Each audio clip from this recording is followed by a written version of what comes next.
תן בי את שוכך, תן בי את כוח דברך, מלא אותי, מלא אותי.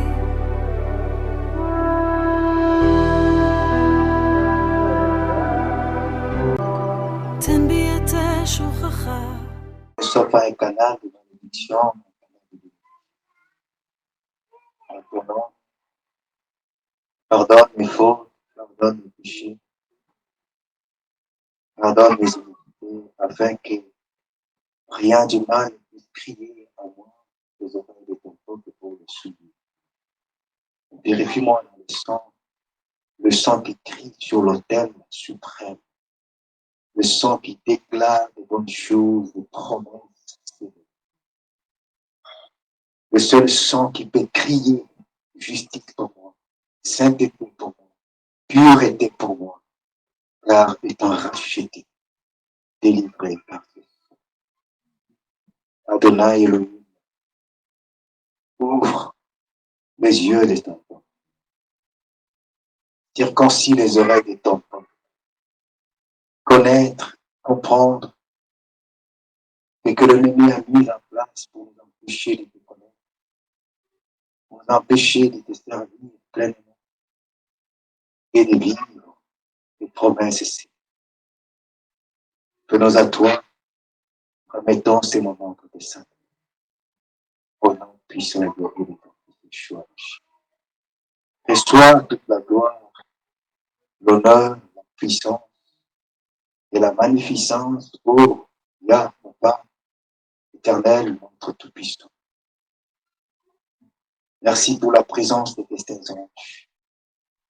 Merci car, en ce moment, dans ces quartiers, dans ces secteurs, nous croyons que sur l'autel de ta sainteté, nos sacrifices, nos offrandes sont agréables. En Yeshua, béni soit ton Seigneur. Au nom de Yeshua. Amen.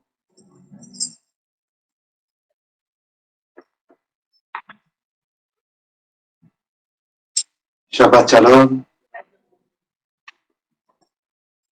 Encore une fois, que le Père te bénisse, Sœur Maria. Que le Père, alléluia, que le Père se rappelle de toi. Je suis toujours surpris comment de plus en plus tu es éveillé par l'Esprit. Amen. Vous savez, beaucoup de nous pouvons faire passer ces jours comme ça. Mais est-ce que nous prenons conscience pendant ces fêtes, pendant la fête de Noël, il y a un hôtel qui est bien élevé, que les sacrifices sont bien posés, que ces sacrifices apportent les malédictions. Le plan international, alléluia. Ceux qui lisent la parole peuvent comprendre ce que je suis en train de dire dans le livre d'Ézéchiel chapitre 8. Qu'est-ce qu'il est dit? Nous n'allons pas lire, ce n'est pas le sujet, mais juste pour encourager dans cette pensée. La parole nous montre qu'est-ce qui provoque la colère du Tout-Puissant. Quel genre de culte qui provoque la colère du Tout-Puissant afin de frapper les nations, frapper même son peuple. Parmi tous ce culte, nous avons le culte qui se fait aujourd'hui, le culte du Dieu Soleil, la renaissance, Sol Invictus Natalis, la naissance du Soleil invaincu.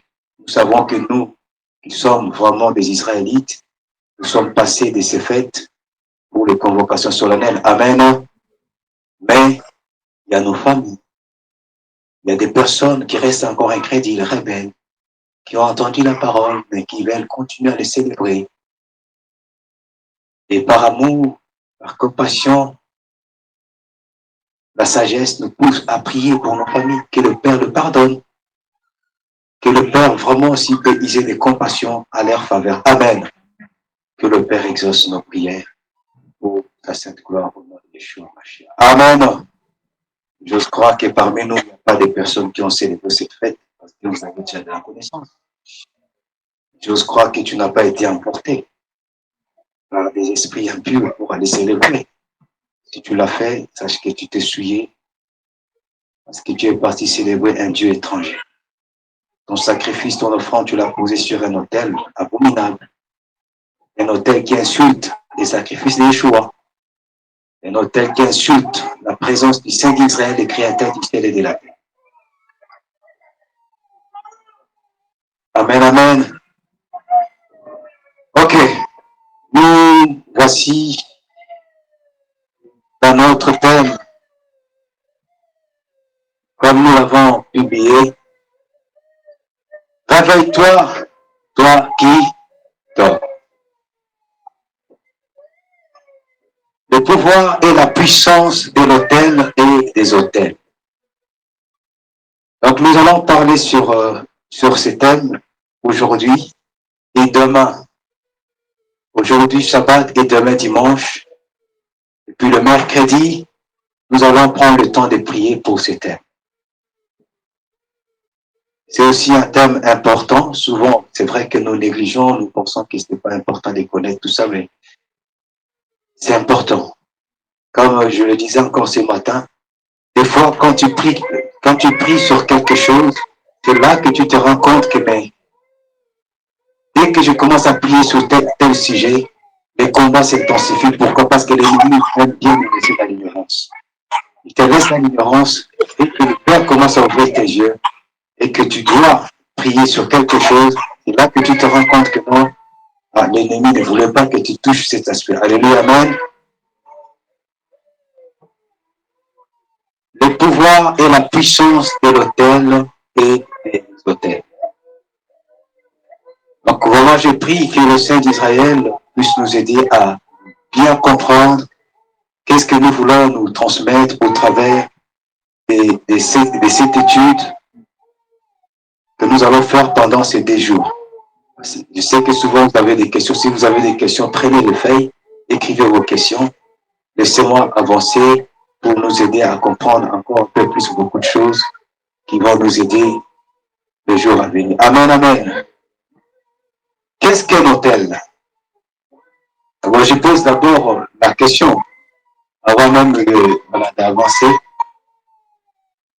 mais puisqu'avoir au moins 2 réponses pour savoir si vous avez quand même cette connaissance.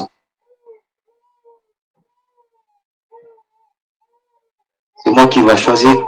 C'est oui, est-ce que tu as la connaissance de l'autel? Oui.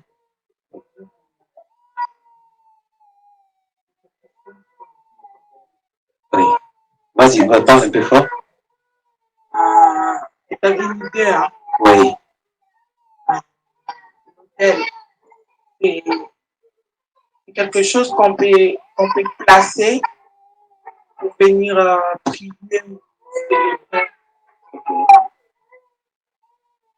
Quelque chose qu'on peut placer pour venir prier et célébrer. Quelque chose qu'on peut placer pour venir prier et célébrer. Sœur Rosine, qu'est-ce que c'est un autel pour toi? La caméra derrière toi. Être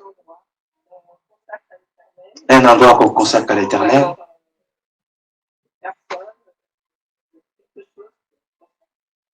Quelque chose qu'on consacre à l'Éternel. Ok. Je vais 2 frères aussi. Frère Jojo, qu'est-ce que c'est pour toi un autel? Un endroit qui est dédié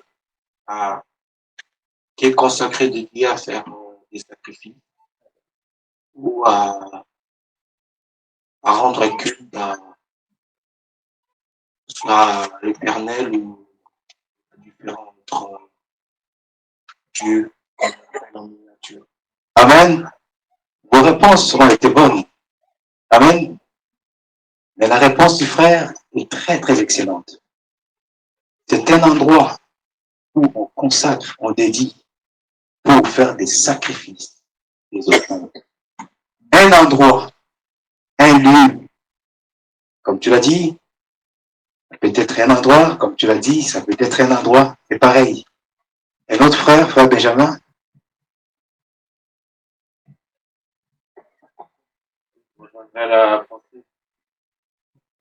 Je rejoindrai la pensée du frère Joe. C'est pas, enfin, un endroit, je dirais plus, c'est un un ouvrage ou une structure sur laquelle on vient déposer, plus qu'un lieu. Par exemple, dans les parvis du temple, il y avait l'autel des sacrifices, de l'holocauste. Donc c'est l'endroit où là où on vient déposer les holocaustes, les offrandes, les sacrifices. Et comme il l'a dit, il y a l'autel que l'Éternel a dit de construire, de bâtir avec ses propres instructions, et puis il y a les autels des hommes qui sont faits en l'honneur d'autres dieux. Amen. Donc, un endroit, une structure, un lieu où on vient dédier, on vient offrir des sacrifices, des offrandes, quels que soient les types d'offrandes, holocauste ou tout ce qu'on peut citer. Donc, on peut retenir, on y reviendra, c'est un endroit, c'est un lieu. Nous allons voir un peu plus loin. C'est important de savoir qu'est-ce que c'est l'autel.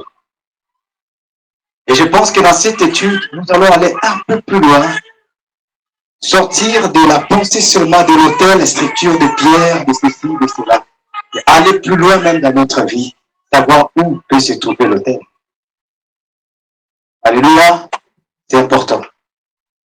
Par définition, un autel est un endroit, comme les bien-aimés ont dit, un endroit érigé, un endroit désigné où des sacrifices, offrandes, prières sont faites. Ah. Alléluia.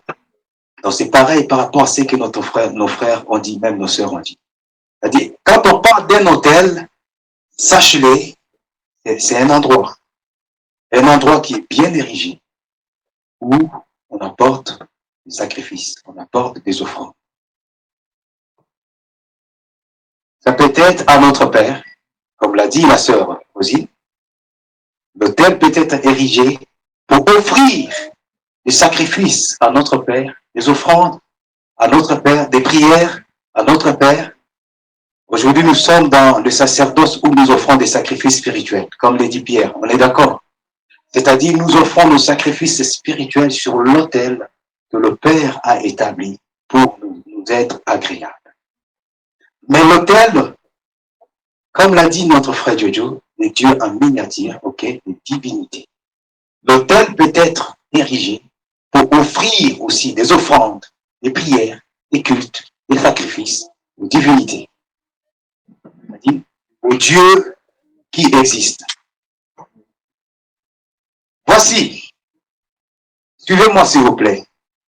On peut comprendre encore l'importance d'un autel, comprendre qu'est-ce que c'est un autel et son importance, à quoi ça sert encore un autel. Un autel, c'est un lieu, un point d'accessibilité, un point de rencontre. Qu'est-ce que je veux dire par là?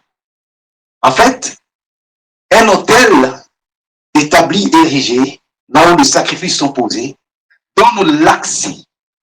L'accessibilité, c'est l'accès.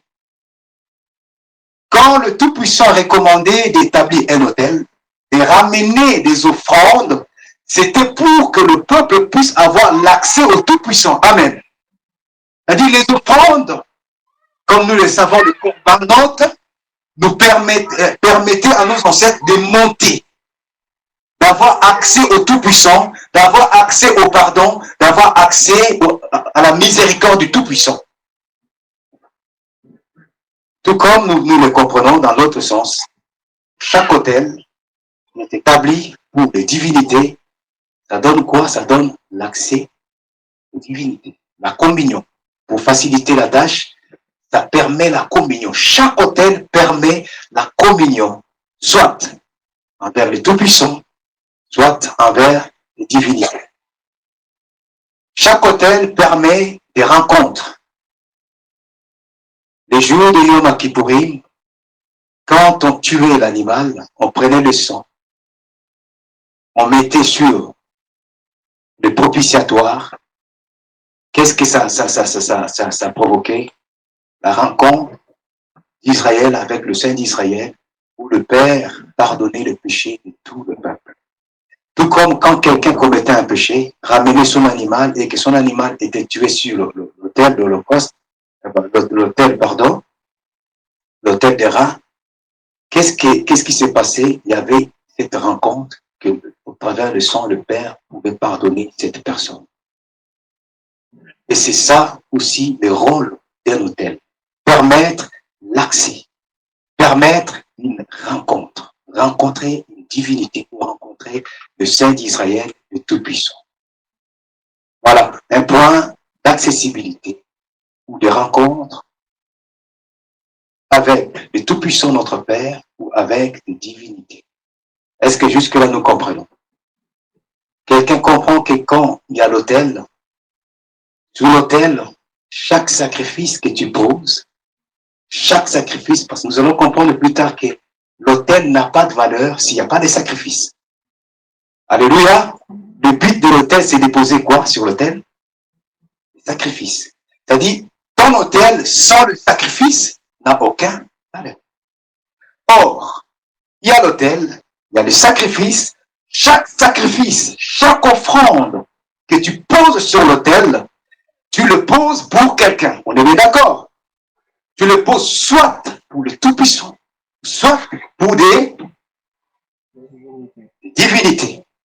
Si tu poses pour le Tout-Puissant, soit tu seras en communion, en rencontre avec celui qui t'agrée. Alléluia. Si tu le poses pour des divinités, des actes, des offrandes, mais tu es en communion avec des divinités. Qu'est-ce qui s'est passé avec notre Père Noir qui a érigé l'autel?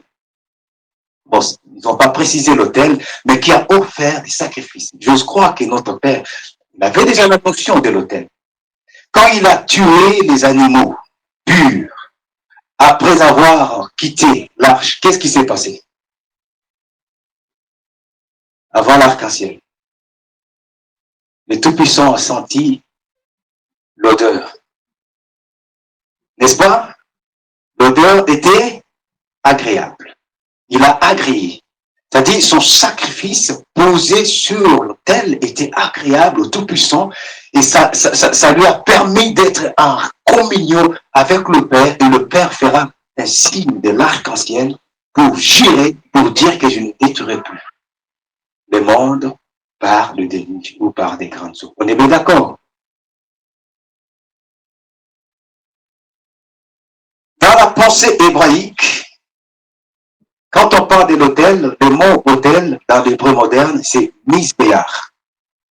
Le mot misbéar vient des zabar qui veut dire sacrifice. Ici, nous parlons de l'autel. On est bien d'accord? Qui veut dire sacrifice, offrir, immoler, faire, tuer, présenter. Est-ce que nous voyons le rapport entre l'autel et le sacrifice? C'est que je dis tout à l'heure, tu peux avoir 10 000 autels, mais si tu ne poses pas des sacrifices pour le Tout-Puissant, ton autel ne sert à rien. Parce que l'autel en soi est lié avec le sacrifice. Alléluia. Ou encore, quel que soit ton sacrifice que tu peux poser, ça doit être posé sur le vrai autel de notre Père, pour que tu lui sois agréable. Qu'il t'agrée comme il avait agréé notre Père Noah. Bibliquement parlant, nous avons plusieurs formes des autels. Nous avons des autels en terre, des autels en pierre. On ne va pas s'éterniser sur là-dessus. C'est juste la forme pour voir comment ça se présentait.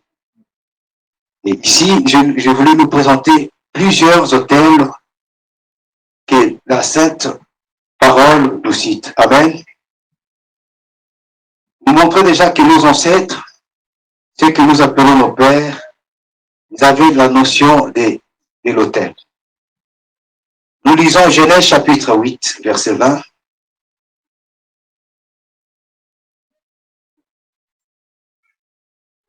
Je veux dire, ce qui nous permettra de gagner encore plus de temps. Voilà. Noah bâtit un autel à Yahvé.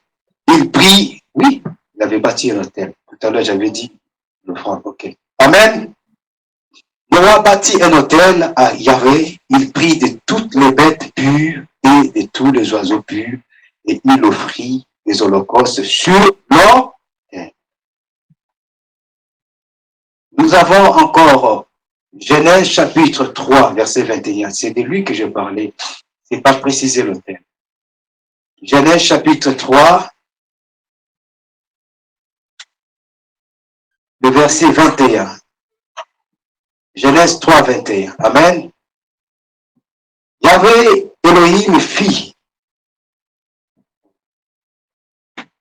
Ah, pardon. Non, c'est pas 13. 3, 21, que je veux dire quand même. Yahvé Elohim fit à Adam et à sa femme des habits de peau et il les a revêtus. Pas précisément ça. On va aller dans chapitre 4, verset 3 au verset 4. Je pense que c'est bien ça. Et Abel, de son côté, en fit une de premier-né de son troupeau et de leur graisse. Yahvé porta un regard favorable sur Abel et sur son offrande. Mais il ne porta pas un regard favorable sur Caïn et sur son offrande. Caïn fut très irrité et son visage fut abattu. Amen. Donc, nous avons vu l'autel de notre père Noah. Nous voyons l'offrande d'Abel. C'est là que je disais, je pense qu'ils avaient quand même la notion des autels. Je pense qu'Abel, là je pense, je n'ai pas dit que je confirme. Amen. Genèse chapitre 12.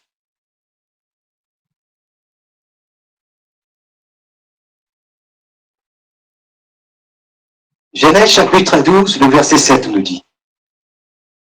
Yahvé apparut à Abraham et dit, je donnerai ce pays à ta postérité. Et Abraham bâtit là un autel à Yahvé qui lui était apparu. Amen. Voyez, nos ancêtres, ils avaient la notion des autels. C'est pas fini. Chapitre 13, verset 4. Au lieu où était l'autel qu'il avait fait non, je commence au verset 3. Il dirigea ses marches du midi jusqu'à Bethel, jusqu'au lieu où était sa tente, au commencement entre Bethel et Haï. Au lieu où était l'autel qu'il avait fait précédemment. Et là, Abraham invoqua le nom de Yahvé. Amen. Genèse chapitre 22. On peut voir comment notre père Abraham transmet à Isaac la connaissance de l'autel du Tout-Puissant. Et Isaac transmettra à Jacob. 22 chapitre 9 nous dit ceci. Lorsqu'ils firent arriver au lieu que Elohim lui avait dit, Abraham y éleva un autel et rangea les bois. Il lia son fils Isaac et le mit sur l'autel par-dessus le bois. Amen. Or, au verset 1, il est dit, après ces choses, Elohim mit Abraham à l'épreuve et lui dit, Abraham, et il répondit, mais voici. Elohim dit, prends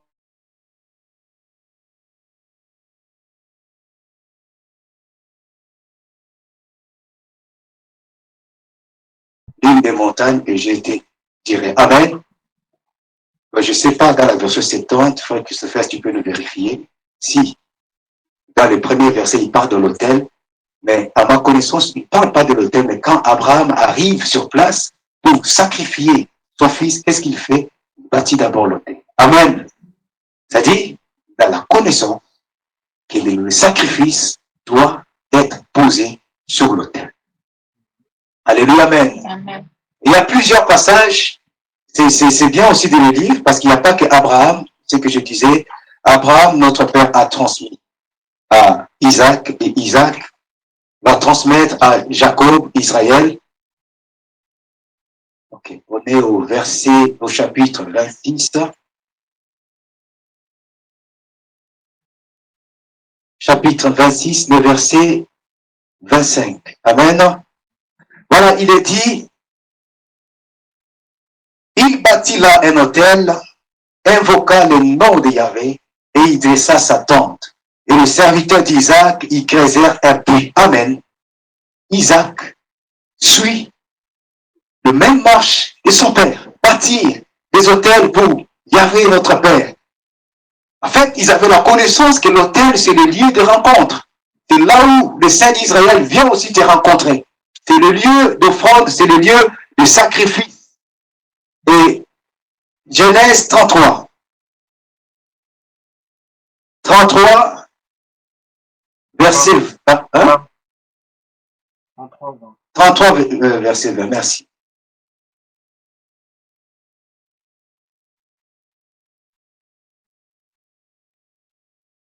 « 33, 20.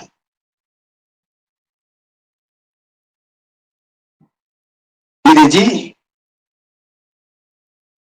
je commence au verset 19, il acheta la portion du champ où il avait dressé sa tente, et fils d'Amor, père de Sichem, pour son Kessita, et là il éleva un autel qu'il appela El Eloé Israël. Alléluia. Ici, maintenant, c'est notre père Jacob qui suit la même marche que notre père Abraham, notre père Isaac. Alléluia, amen. Amen. Ce qui est encore plus important ici, comment il appelle son autel? Alléluia. Amen. On fera peut-être le parallèle selon la compréhension que le Père m'a donnée. Alléluia. Suivez-moi, s'il vous plaît. Je sais que jusque-là, on va vous dire où est-ce qu'il veut nous amener. C'est important de comprendre. Il appelle son autel Dieu et le Dieu d'Israël. Il dit El Eloé Israël. Est-ce que pouvons-nous faire maintenant le parallèle entre l'autel à 12 pierres? Que représente l'autel à 12 pierres? Les 12 tribus d'Israël. C'est-à-dire, on nous dit bien qu'Élie rassembla les pierres au nombre de fils de Jacob. Au nombre de fils d'Israël. C'est-à-dire, il y a un autel type qui est réellement l'autel du Tout-Puissant. Sur cet autel que nous sommes appelés à poser nos sacrifices. Alléluia. Peut-être on y reviendra tout à l'heure. 35, verset 1 au verset 3 nous dit, Elohim dit à Jacob, lève-toi, monte à Bethel, et demeure là. Tu dresseras un autel au Elohim qui t'apparut lorsque tu fouillais Ésaü, ton frère. Et là, le Tout-Puissant maintenant lui demande de bâtir un autel. Donc, notre Père est intéressé par... Ok. C'est-à-dire, il sait à quoi consiste un autel. Alléluia, amen. Jacob dit à sa maison et à tous ceux qui étaient avec lui, ôtez les dieux étrangers qui sont au milieu de vous, purifiez-vous et changez de vêtements. Nous nous lèverons et nous monterons à Bethel. Là, je dresserai un autel à Elohim qui m'a exaucé dans les jours de ma détresse et qui a été avec moi pendant le voyage que je fais. Alléluia, amen. Une des choses les plus importantes qu'on voit, notre Père recommandait à toute sa famille de ôter les dieux étrangers. D'enlever les dieux étrangers avant même que j'aille à la rencontre de celui qui m'a dit va à Bethel. Bethel, ça veut dire quoi? Hein? Bethel. La maison de Elle, la maison de Dieu. On est bien d'accord? Il appelle à la maison de Dieu. Là où notre Père avait vu quoi? Qui disait la parole. Qu'est-ce que notre Père avait vu? Quand il fuyait Ésaü, il avait vu quoi? Hein? Qu'est-ce qu'il avait vu? L'échelle. Et qu'est-ce que l'échelle faisait? Alléluia! Les anges montaient et descendaient. Ok, c'est très bien. Une très très bonne réponse, ça me réjouit. Maintenant, quand vous lisez dans le livre de Jean, chapitre 1, il y a quelqu'un qui est venu. Jean, chapitre 1, chapitre 2.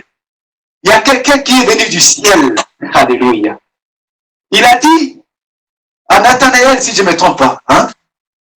À Nathanaël, ou Nathanaël, si je ne me trompe pas, qui dit, mais tu es le fils d'Elohim, et ainsi de suite. Et, hein? Le monsieur lui dit,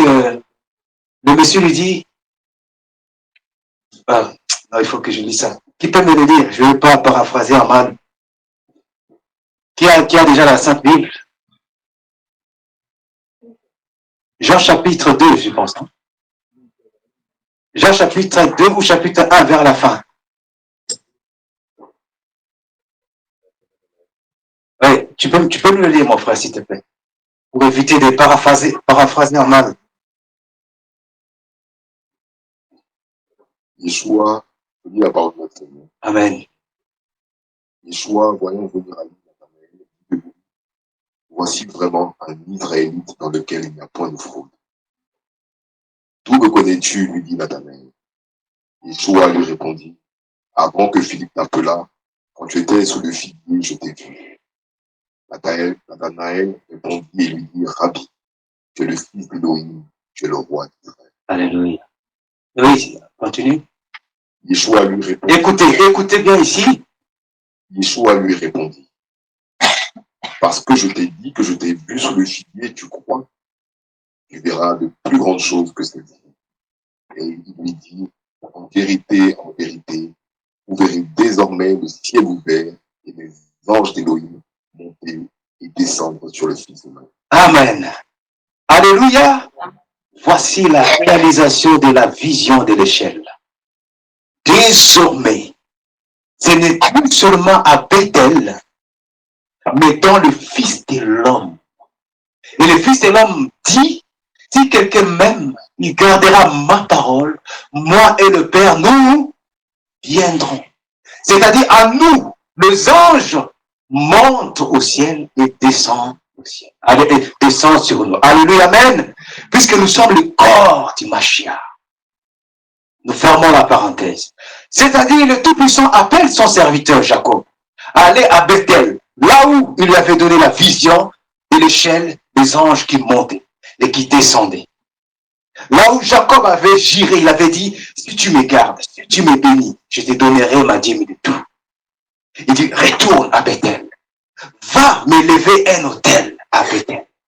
Et notre père Jacob appelle sa famille. Qu'est-ce qu'il fait? Il cherche à purifier sa famille avant d'aller à la rencontre de notre Père. Est-ce qu'il donne l'importance à l'autel? Est-ce qu'il trouve une importance à l'autel que le Père lui dit d'ériger? Oui. Parce qu'il sait que l'autel, c'est le lieu de rencontre. C'est le lieu d'accessibilité. J'aurai accès encore plus au Tout-Puissant. Quand je prendrai mon sacrifice, je le poserai sur l'autel. Et si le Père agrée mon sacrifice, j'aurai encore plus l'accessibilité au Tout-Puissant, car c'est là où il me dira, maintenant regarde l'arc-en-ciel que je mets par rapport à ta situation, par rapport à ma relation avec toi. Je me lèverai moi-même pour toi. Alléluia, amen. Quel type d'autel spirituel et physique ainsi que leur rôle? Nous avons, il est vrai, des autels physiques tels que nous voyons. Notre père Jacob, on l'appelle à Bethel, c'est pour ériger un autel physique. Mais attention, cet autel physique ne se limite pas seulement au... Chaque autel que tu fais ne se limite pas seulement au physique. Nos ancêtres qui ont désobéi à la parole ont érigé des autels. Nous allons voir tout à l'heure. Des autels où ils ont contracté des alliances. Et ces autels, jusqu'aujourd'hui, ça crie et ça parle. Et ça nous combat encore. Alléluia. L'autel physique ne reste pas seulement dans la dimension physique, mais ça a un pouvoir spirituel et ça peut influencer la vie d'une personne. L'autel physique de notre père Noah bâtit son autel. Il prend tous les animaux purs. Il l'offre sur l'autel, qui valorise son autel. Mais ça bouge le cœur d'un être spirituel. Alléluia. Amen. Ça touche le cœur d'un être suprême spirituel qui changera le cours du monde entier. Il dit, je ne détruirai plus jamais la terre. L'autel physique, les animaux qui sont physiques, mais qui touchent la spiritualité du Père et qui changent la décision même du Père. Avez-vous entendu qu'un jour, le Tout-Puissant avait détruit encore le monde entier par les déluges? Non? Et souvent, quand nous voyons la pluie commencer à menacer, on voit, qu'est-ce qu'on voit au ciel? Et là, je me pose la question, mais est-ce qu'il a voulu encore détruire le monde et que maintenant il voit l'arc-en-ciel, il va passer outre? Ça, c'est ma question que je me pose. Mais pourquoi il fait sortir l'arc-en-ciel? Est-ce qu'il était en colère? Est-ce qu'il est fâché? Parce que je vois la pluie, mais je vois l'arc-en-ciel. Ça me rappelle quelque chose. Alléluia, amen. Voilà. Nous avons dit l'autel spirituel ou l'autel physique. C'est le lieu de rencontre, on est d'accord? Noah rencontre le Saint d'Israël. Abraham rencontre le Saint d'Israël. Jacob, on lui dit, monte, vas-y à Bethel, va m'élever un autel. Parce que le Père veut rencontrer son serviteur. Cela ne veut pas dire que non, il ne marche pas avec lui, il marche avec lui. Mais il veut le rencontrer autrement. Il veut aller encore dans une autre dimension. Alléluia, amen. C'est un lieu de rencontre. C'est le lieu d'accessibilité. Où tu as l'accès au Tout-Puissant. Si vraiment ton autel est dans la conformité du Tout-Puissant et l'offrande que tu poses sur ton autel est agréée. Alléluia. Amen. Ce n'est pas l'offrande comme l'offrande des Caïens, c'est ça? L'offrande des Caïens. Hein? Le cœur des Caïens déjà n'était pas bon. Son offrande, voilà, il a pris ce qui était, on peut dire, voilà, comme ça. Son offrande n'a pas été agréée. Mais Abel, son offrande a été agréée, pardon. Alléluia. Alors si l'offrande que tu poses sur l'autel est agréable au Tout-Puissant, sache que ton autel, c'est le lieu où tu rencontres le Saint d'Israël. C'est le lieu où le Père te donne son accessibilité. Tu as l'accès parce qu'il sent l'odeur. Il dit, quelle est cette odeur? C'est qui? C'est qui cette fille? C'est ma fille telle, c'est mon fils tel. Ok, ça m'apaise. D'accord, je ne veux pas frapper. Je vais user encore de miséricorde et de compassion. L'autel, c'est le lieu des sacrifices. C'est le lieu des offrandes. Spirituel, tant physique. Et je l'ai dit tout à l'heure, je pense qu'il y a même le passage qui vient après. Voilà. Frère Benjamin, ça va peut-être déranger si tu décales. Il y a des fleurs qui empêchent un peu de voir. Laisse comme ça. Je vais dire. Voyez le passage de 1 Pierre chapitre 2, verset 4 au verset 1, verset 4 nous dit, approchez-vous de lui, Pierre. Non, je préfère que quelqu'un vous suive.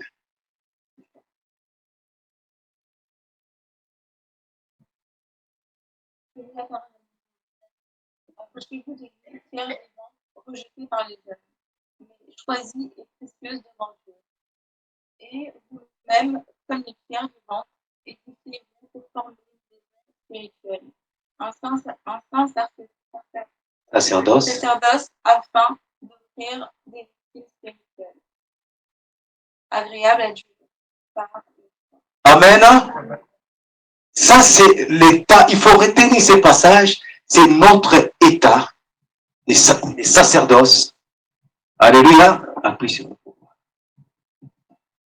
C'est les sacerdoces que nous sommes en train d'élever aujourd'hui sur l'autel que le Père nous donne. Alléluia. Il dit, édifiez-vous pour former une maison.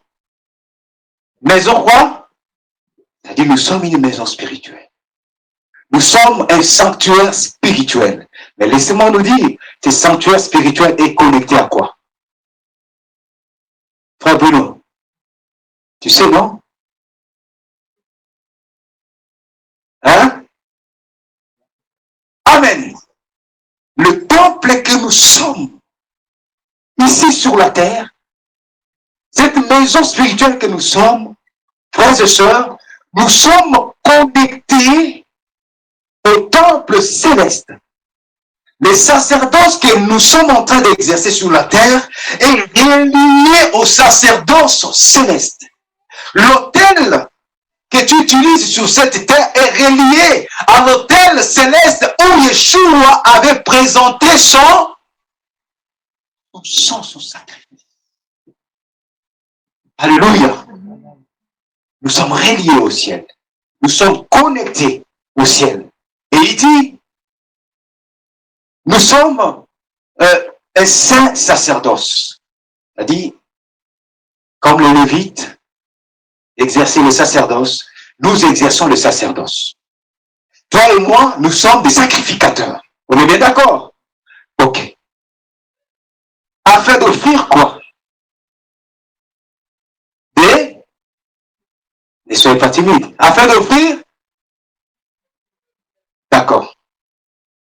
Sœur Sophia, donne-moi un exemple des victimes spirituelles que toi tu donnes au Tout-Puissant. Parce que tu es dans le sacerdoce. Parce que tu es cette maison spirituelle. Quel est l'exemple de ces victimes spirituelles que tu peux donner qui est agréable au Père en Yeshua Mashiach? Son adoration. Son adoration.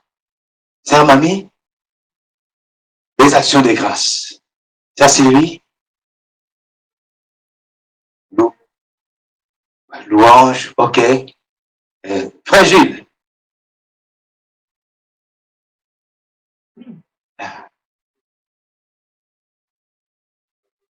Ça vient. Frère Félix. Hein? C'est-à-dire.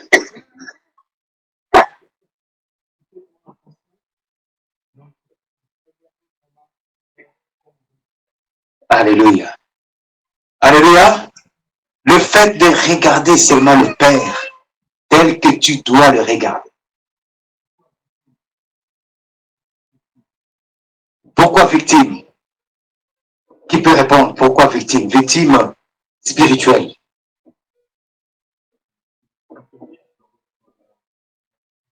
Sacrifice dans d'autres versions. Mais pourquoi sacrifice? Peut-être le frère Bruno lui-même a la réponse.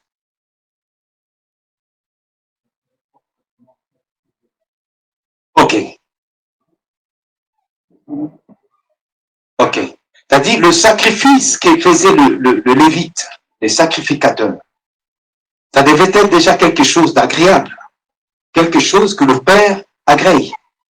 Pas des animaux chétifs. Pas des animaux qui ont des défauts. Est-ce qu'on est bien d'accord? Des animaux purs et non impurs. C'est-à-dire quelque chose que le Père agrée. Et ça se rapporte, comme a dit le frère, à ce que nous faisons des victimes spirituelles, des sacrifices spirituels, des offrandes spirituelles. Maintenant, on revient sur ce que le frère Félix dit. Mon intention seulement. C'est ça, non?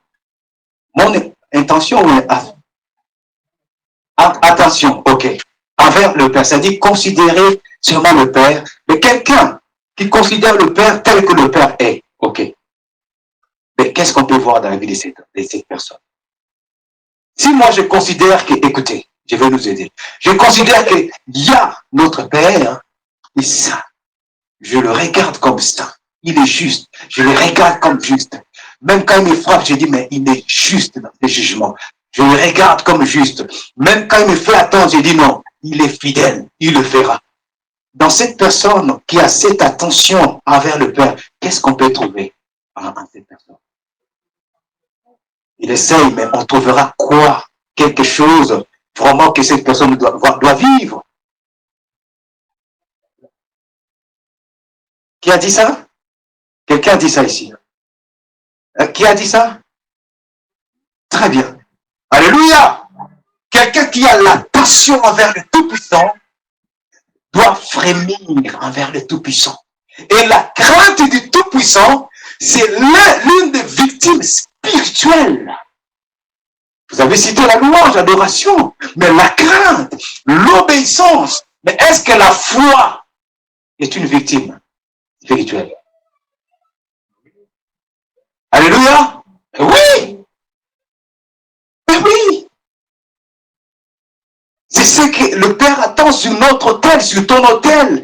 En réalité, maintenant, voyons la profondeur de ce que nous sommes en train de parler. En fait, à chaque fois que tu doutes, à chaque fois que tu te rebelles un peu de ta foi, quel est le sacrifice spirituel que tu donnes? La désobéissance. Maintenant, quand tu offres la désobéissance, c'est sur quel autel que tu poses ça?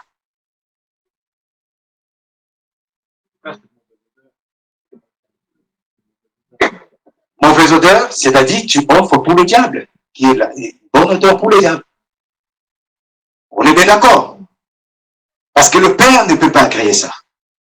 Il dit, enlève-moi ça. C'est une abomination, je ne veux même pas. C'est-à-dire, ça passe pour la gloire de qui? Or, notre sœur Nora nous a bien dit, il dit, édifiez-vous pour former une maison spirituelle, un sacerdoce. Nous sommes bien dans le sacerdoce, dans la prêtrise. Cette notion ne doit jamais nous quitter, mes chers amis. Que chaque chose que tu fais est reliée au ciel. Chaque parole que tu prononces est reliée au ciel. Chaque chose que tu penses est reliée au ciel. Alléluia. Tout ce que nous faisons, notre vie est cachée en qui? Il est où? Alléluia. Et comment lui-même il est qui? En hébreu on dit Cohen, hein? Ah, le grand prêtre. La maman dit Amen parce que les Congolais grands prêtres ils aiment bien. Les Congolais aiment bien les grands prêtres. Alléluia. Yeshua est le grand prêtre. Alors si lui il est le grand prêtre, qui sont maintenant des prêtres? Nous. Si le grand prêtre est assis à la droite du Père, il intercède pour nous. Maintenant, qui sont les prêtres qui sont en train de travailler avec lui? Nous. C'est là qu'on comprend que notre vie de sacerdoce, de prêtrise est reliée avec Yeshua. C'est la raison pour laquelle nous allons comprendre plus tard, peut-être pas aujourd'hui, peut-être demain, les pourquoi des autels de divinité, ainsi que les fondations des autels qui nous réclament d'offrir des sacrifices, des offrandes abominables. C'est pour nous empêcher de ne pas servir le Père comme il se doit. Alléluia. Vous posez peut-être la question, mais pourquoi ce genre de thèmes pendant que nous sommes dans, voilà, pandémie et ainsi de suite? Ces thèmes, peut-être vous allez comprendre son importance. Alléluia. Tant que les cris des autels de divinité d'influence, tu n'auras pas la liberté totale de servir le Père tel que le Père attend de toi. Alléluia. Tant que les fondations des autels sataniques d'influence dans leur voie, tu n'auras pas à vivre pleinement la parole du Tout-Puissant. Il faut d'abord renverser tout ce que l'ennemi a sémé. Il faut briser parce que nous avons le pouvoir et la puissance. C'est là que Paul dit, nous ne luttons pas contre la chair ni le sang. Mais il dit, prends ou prenez les armes spirituelles.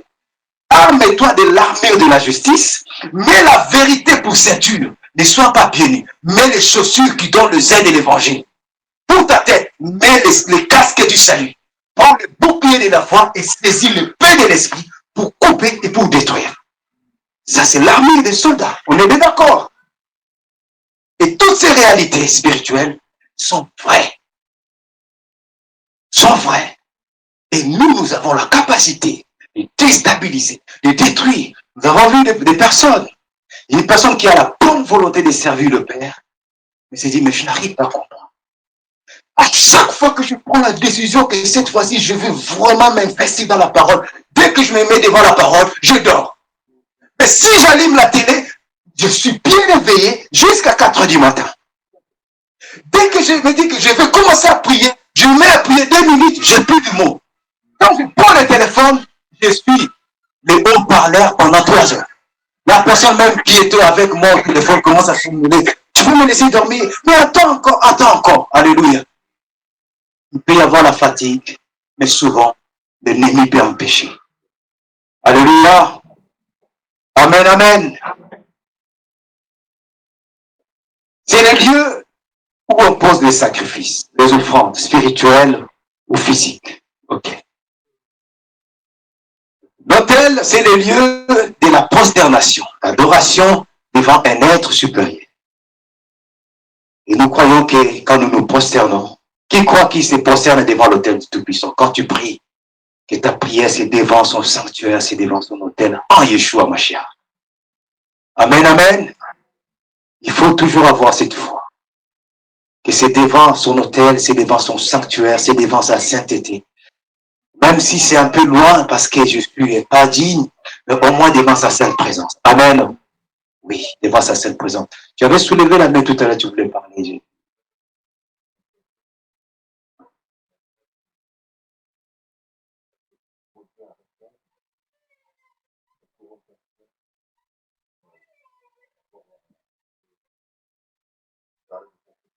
Oui, d'accord. Donc,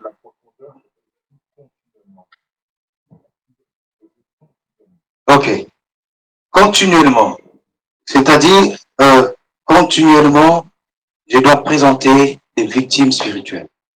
Continuellement, je dois présenter des sacrifices spirituels. En fait, hein, disposé à présenter.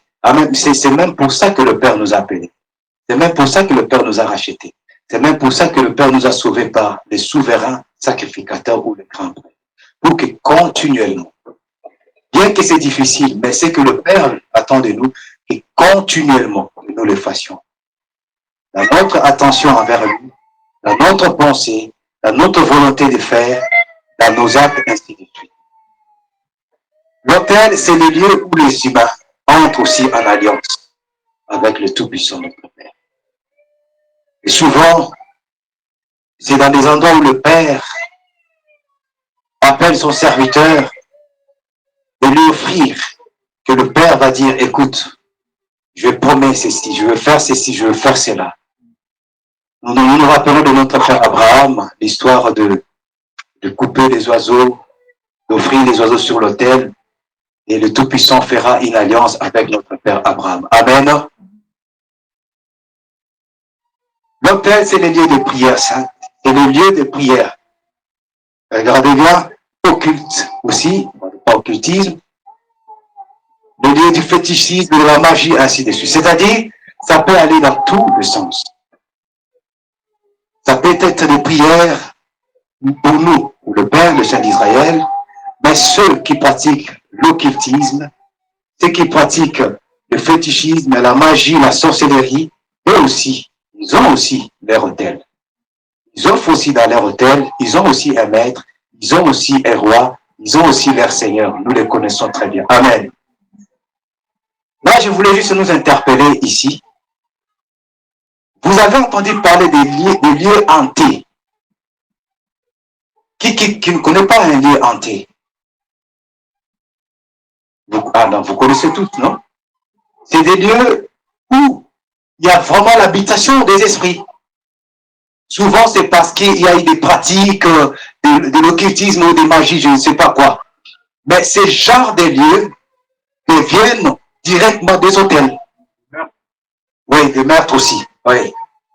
Ça devient des hôtels où des fois, si vous partez, vous partez louer dans un tel appartement, vous êtes attiré par l'esprit de mort.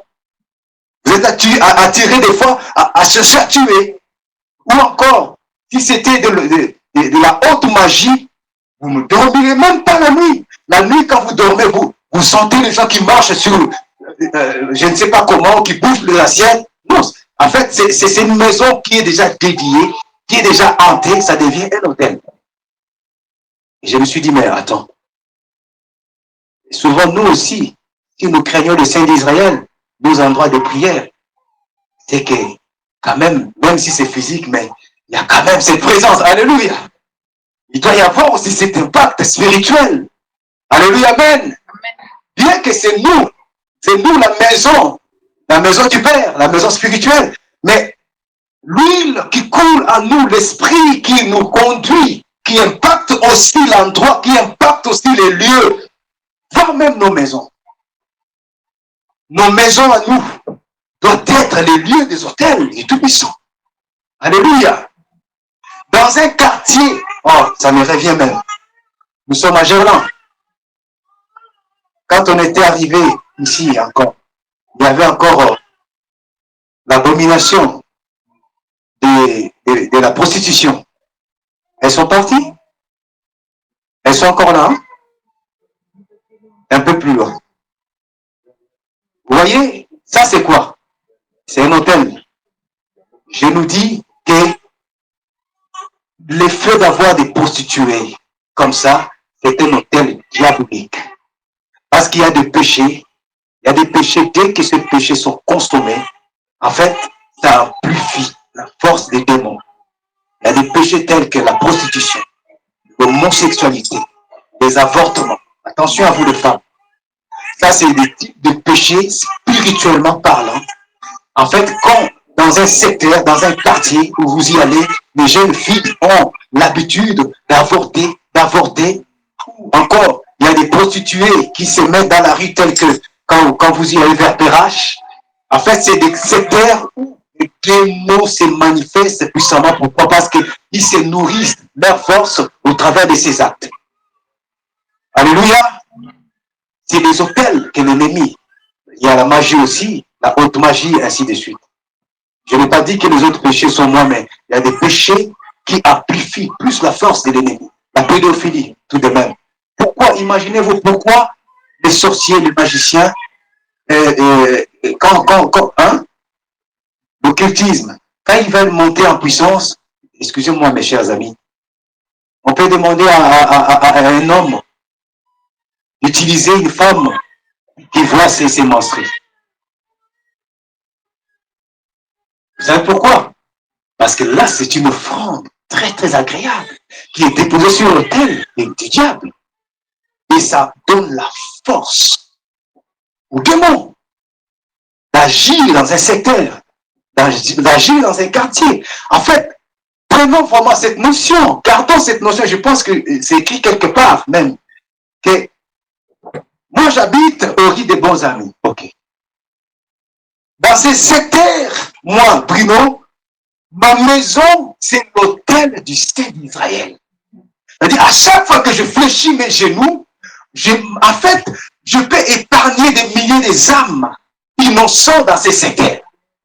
Pourquoi? Parce que, regarde, quand ton autel est là, ton offrande est agréable, tout-puissant, qu'est-ce que ça permet? Ça permet que ce que Yeshua a dit, vous verrez maintenant, les anges monter et descendre.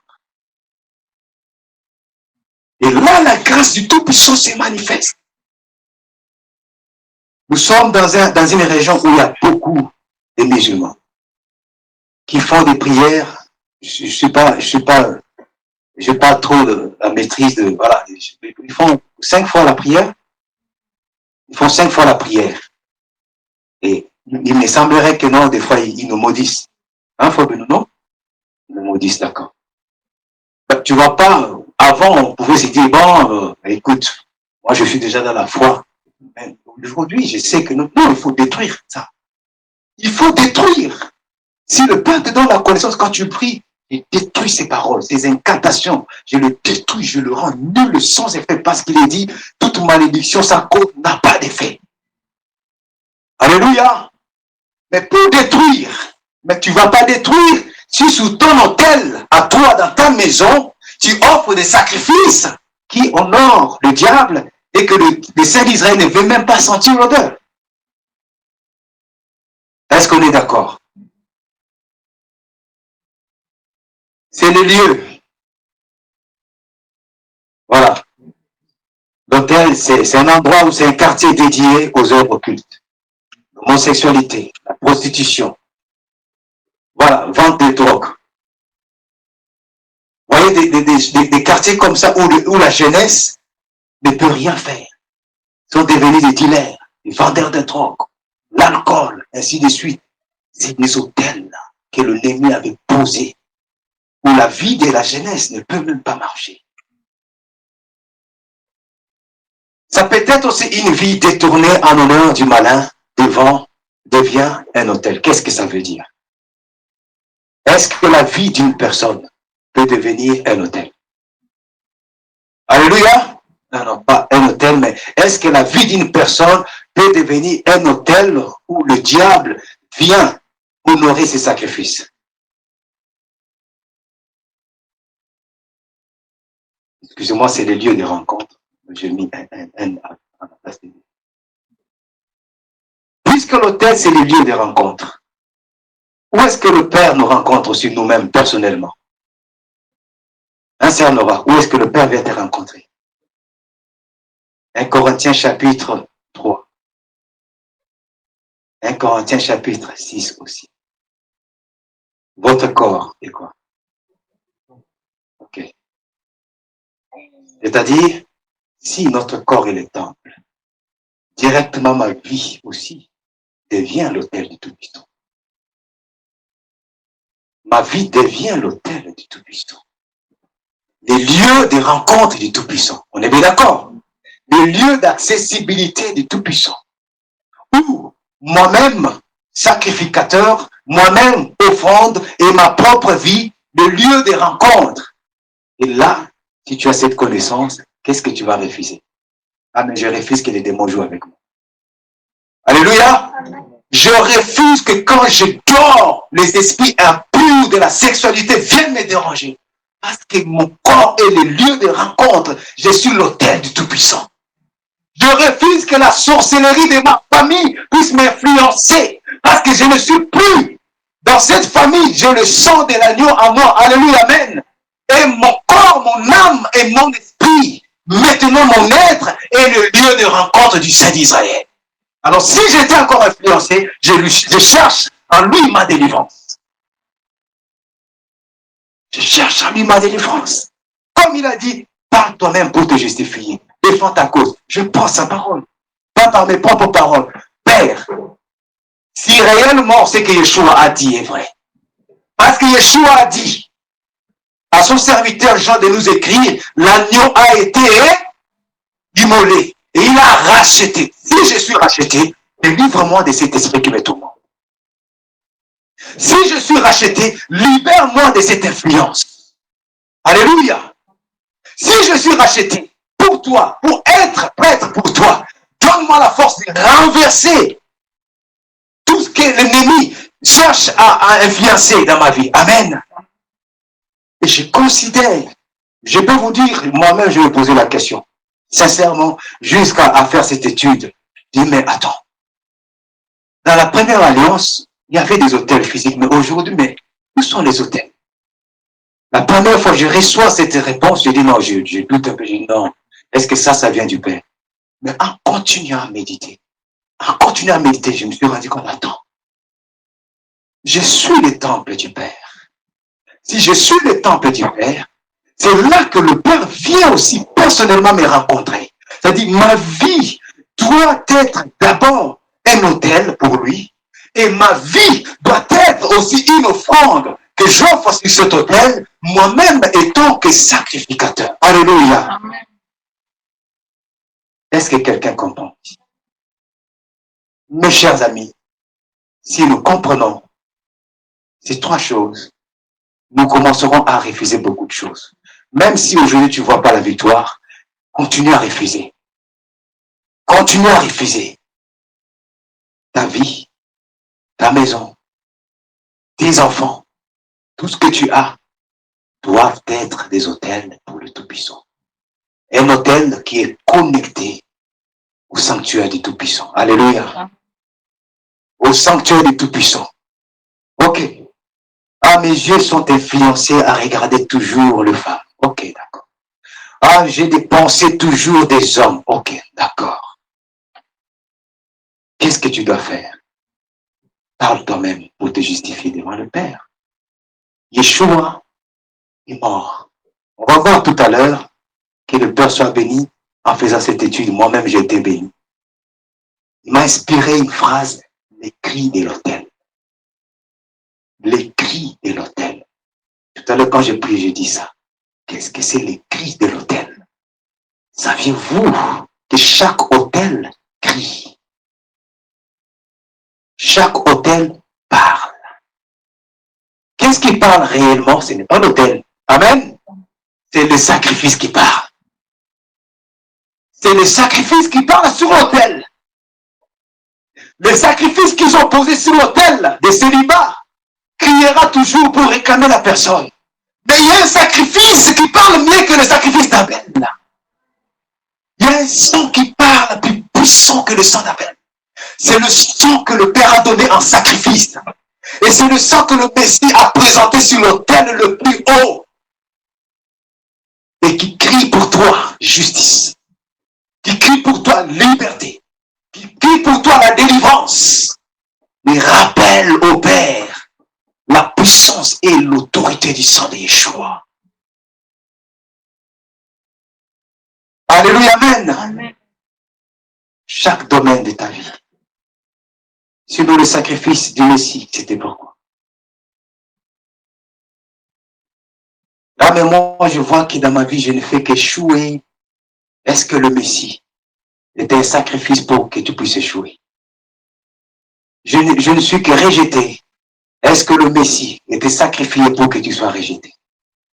Je n'arrive pas à avancer, je tourne avant. Est-ce que le Messie, alléluia, parce qu'il faut savoir que le sang du Messie parle jusqu'aujourd'hui. Qui le croit? Yeshua n'est pas mort. Le sang, c'est là.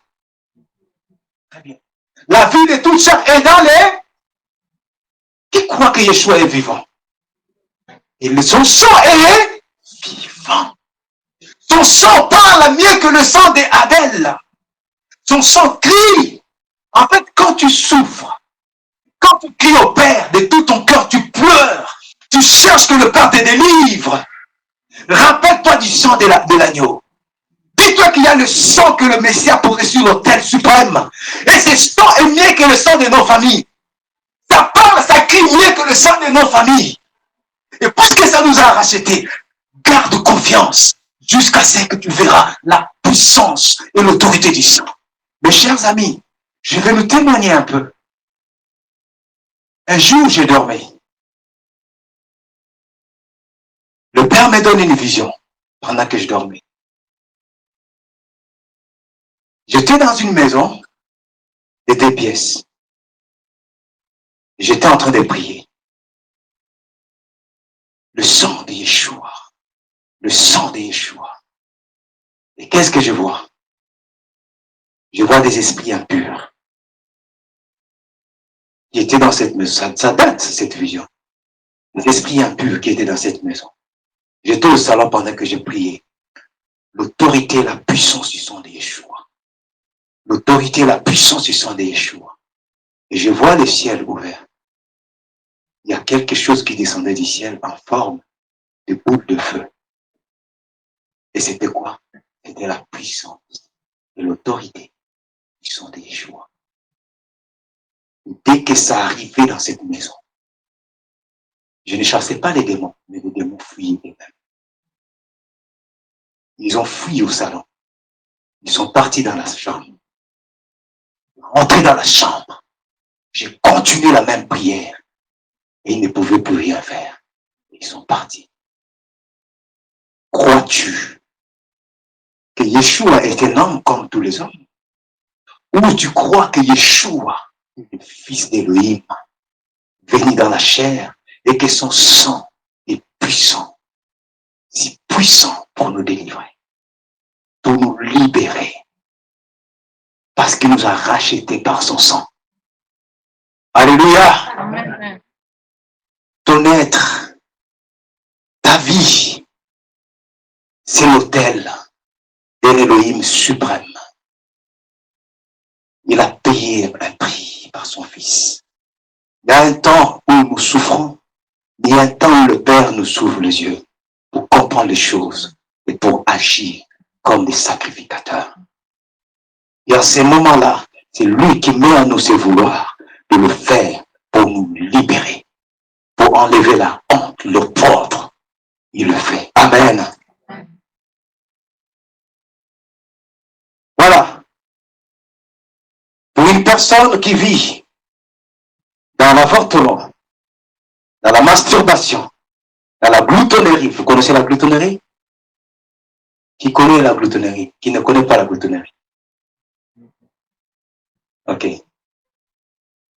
Frère Benjamin? Très bien. Excès de table. Trop manger. Tu es rassasié, mais c'est tellement bon ce que la sœur Lilia a fait. Tu veux continuer. La gloutonnerie. Alléluia. La gloutonnerie. De l'achanara. Qui ne connaît pas les l'achanara? Frère Bruno, l'achanara. Mauvaise langue. Rapportage, commérage, médisance, ainsi de suite, font partie de l'achanara. Ok. Convoitise, immoralité et toutes sortes de mensonges, fausses prophéties et visions erronées, limitation, pauvreté démoniaque, esprit de célibat, stérilité démoniaque, etc. Tout ceci dans nos vies, ça fait que les offrandes, en fait, comment je peux dire ça, c'est les offrandes qui sont posées pour honorer l'ennemi. Alléluia. Ce n'est pas pour vivre dans de telles conditions que Yeshua est mort pour. Yeshua est mort pour que nous soyons délivrés de tout ceci. Tout ce qui vient des démons, tout ce qui vient des esprits, Yeshua est mort pour que nous soyons délivrés de tout ceci. Quand tu souffres dans quelque chose, tu peux prier. Tu peux prier que le Père te révèle, pardon. Si c'est lui qui veut que tu puisses souffrir autant, gloire soit de Tout-Puissant. Amen. Mais si ça vient de lui, ça peut être une épreuve. Beaucoup de gens, excusez-moi de dire ça, beaucoup de gens qui prêchent la délivrance, excusez-moi, ce qui m'énerve, ils vont traiter Abraham, qu'Abraham avait des liens de stérilité, il a transmis les liens de stérilité à Isaac, ainsi de suite. Pourquoi? Parce que Sarah ne donnait pas naissance. Et pourquoi? Parce que la femme d'Isaac aussi va rester 20 ans sans pourtant donner des enfants. Oh non, il y avait la réclamation, le lien de célibat. Est-ce que vous êtes d'accord avec cette pensée? Non. Abraham est resté dans cette condition parce que le Père l'avait voulu. Est-ce qu'on est d'accord? Le Père l'avait voulu. C'est-à-dire, il y a des choses que le Père lui-même, des fois, il permet pour honorer son nom. Mais il y a des choses, il faut bien discerner, demander au Père. Si ça ne vient pas de Père, ah, là, tu dois t'élever.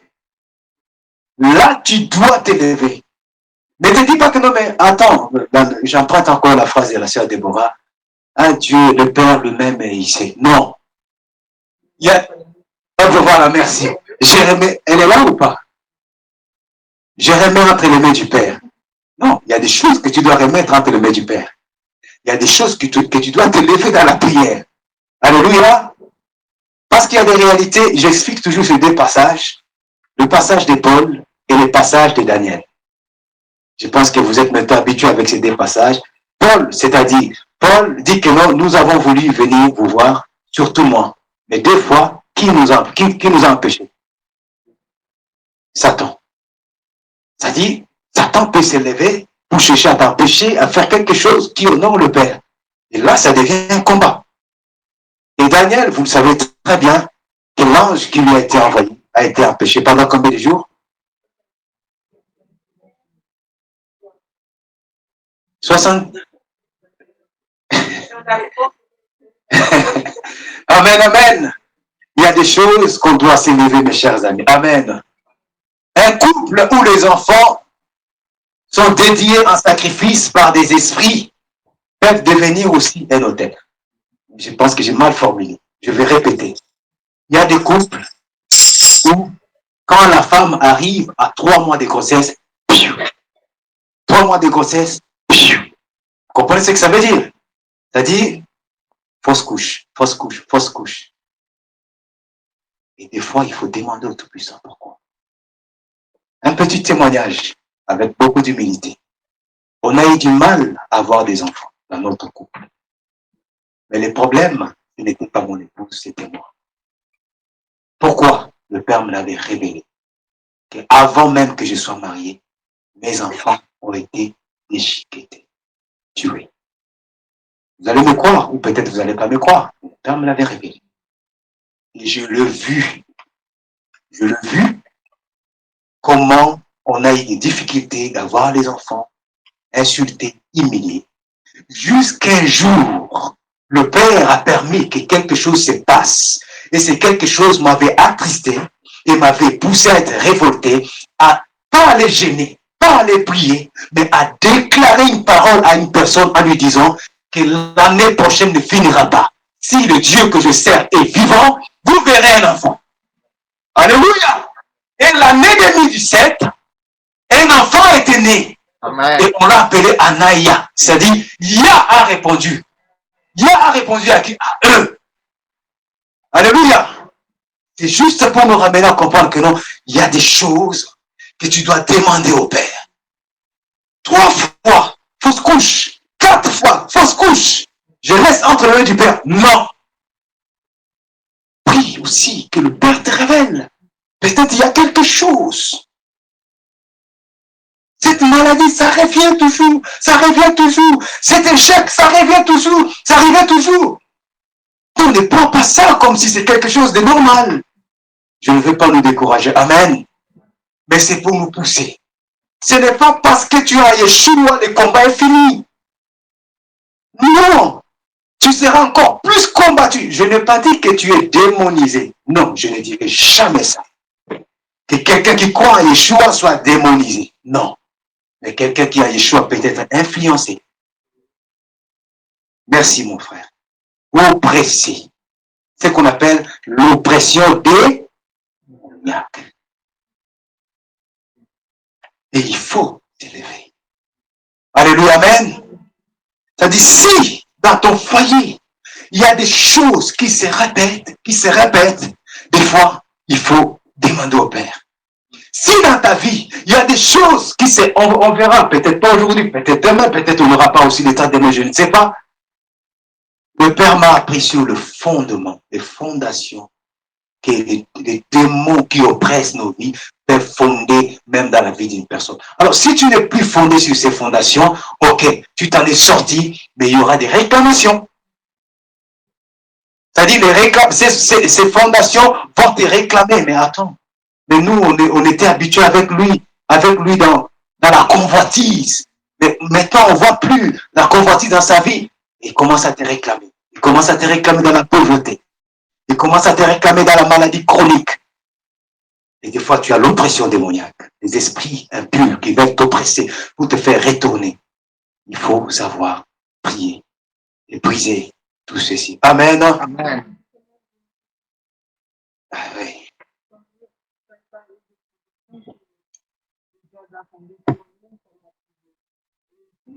Fondation sur nos parents. Les liens, par exemple. S'il y avait des fondations sur nos parents, ok. D'accord.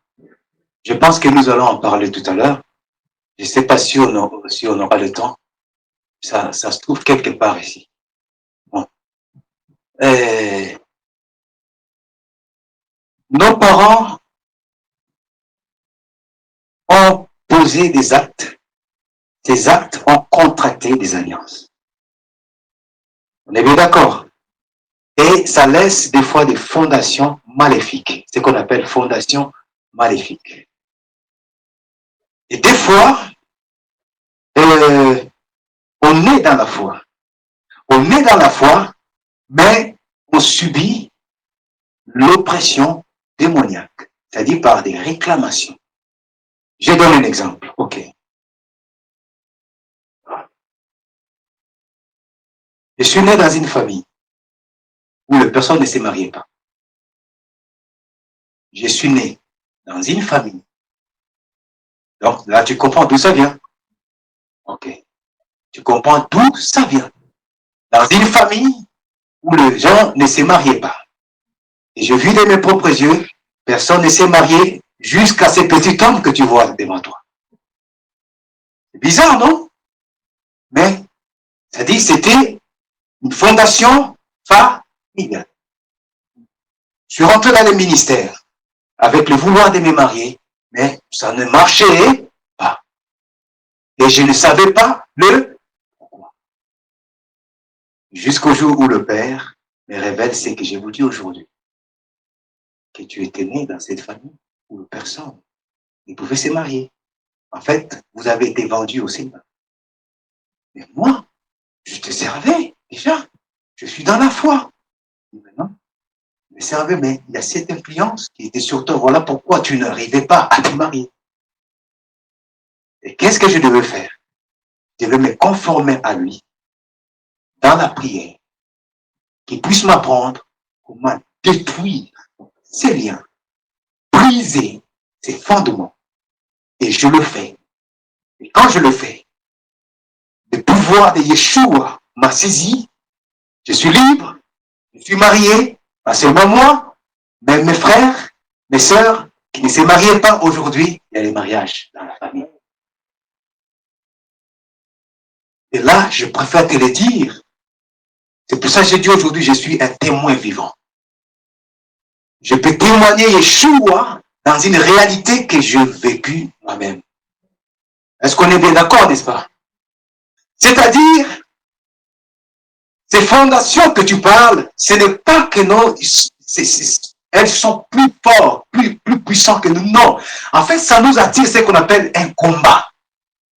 Tu peux voir que non, en fait, pour que tu puisses réussir financièrement, tu as des combats. Tu as des combats. Qui le sait, peut-être la famille a été vendue à la pauvreté. Mais toi, tu n'es pas possédé par un démon de pauvreté, mais tu es combattu par des réalités passées de la famille. Peut-être par toi, le Père veut délivrer, libérer toi-même ainsi que toute ta famille. Alléluia. Amen. Je ne sais pas si j'ai expliqué. C'est compliqué? Oui, mon frère.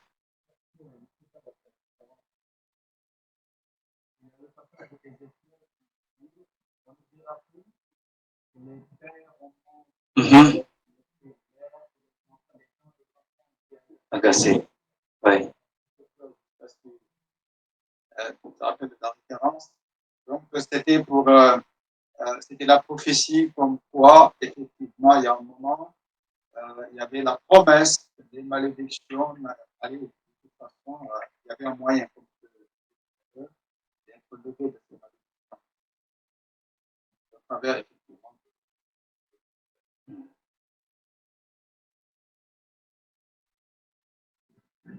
Ok. Tu as compris un peu ce qu'a dit le frère Bruno? Il a dit, au travers du sacrifice du Messie, nous ne sommes plus sous la malédiction. Nous ne sommes pas démonisés. Mais nous vivons des fois des combats, des réclamations, où ces esprits nous réclament. Et les réclamations, c'est devenu nous combattre, chercher à barricader notre route, parce que ça a été une alliance envers nos pères. Des autels qui réclament. Alléluia, amen. La source du pouvoir d'un autel. Un autel n'a aucun pouvoir ni puissance aussi longtemps que le sacrifice n'est pas offert. Je le dis, le sacrifice sont la vie, l'autorité, la puissance ainsi que la voix de l'autel. C'est-à-dire, il y a l'autel, mais c'est le sacrifice qui est la voix de l'autel. C'est le sacrifice qui est la vie de l'autel. L'autel sans le sacrifice n'est rien. 1 Roi 13:2 nous dit, il cria contre l'autel par la parole de Yahvé et il dit, autel, autel, ainsi parle Yahvé, voici, il naîtra un fils à la maison de David, son nom sera Josias, il mollera sur toi les prêtres des olieux qui brillent sur toi des parfums et l'on brille sur toi des ossements et l'on brillera, sur toi des ossements des hommes. Le pouvoir et la puissance de l'autel de El Elyon, notre Père, nous permet d'obtenir quoi? Qu'est-ce que ça permet que nous puissions obtenir? Nous obtenons le pardon.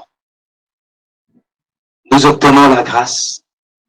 Nous obtenons l'alliance, ainsi que les solutions que nous cherchons dans nos vies. Ça peut être la délivrance, la guérison, le salut.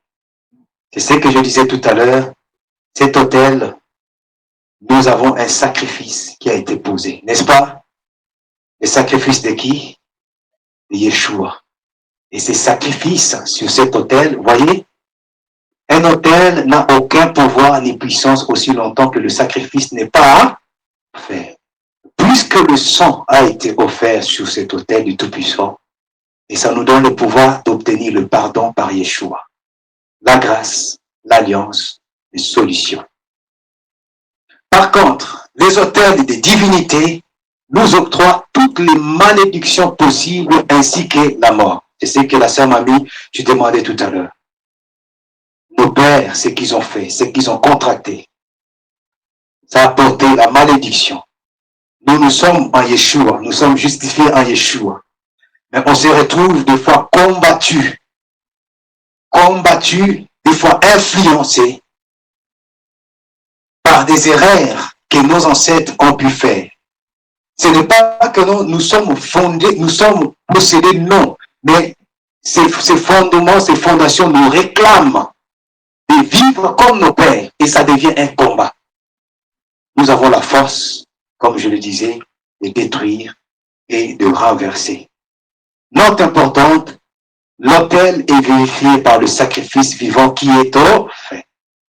Là, on voit un peu l'image de l'autel de notre père Abraham, qui offre son fils Isaac, et que le père interdira de le faire. Amen. Maintenant, puisque tu comprends aussi que ta vie est aussi un autel, où tu offres au Tout-Puissant. Amen. Donc, comprends bien que non, ta vie étant que l'autel du Tout-Puissant n'a rien sans le sacrifice. Si tu ne sacrifies pas au Tout-Puissant, à quoi ça sert ton autel? Si tu ne poses pas la crainte du Tout-Puissant sur ton autel, si tu ne poses pas l'amour du prochain sur ton autel, si tu ne poses pas l'aide des autres sur ton autel, si tu ne poses pas le temps de prière sur ton autel, si tu ne poses pas l'obéissance à la parole sur ton autel sert à rien. Si tu poses le mensonge, la convoitise, l'envie, tu attires encore le malheur sur toi.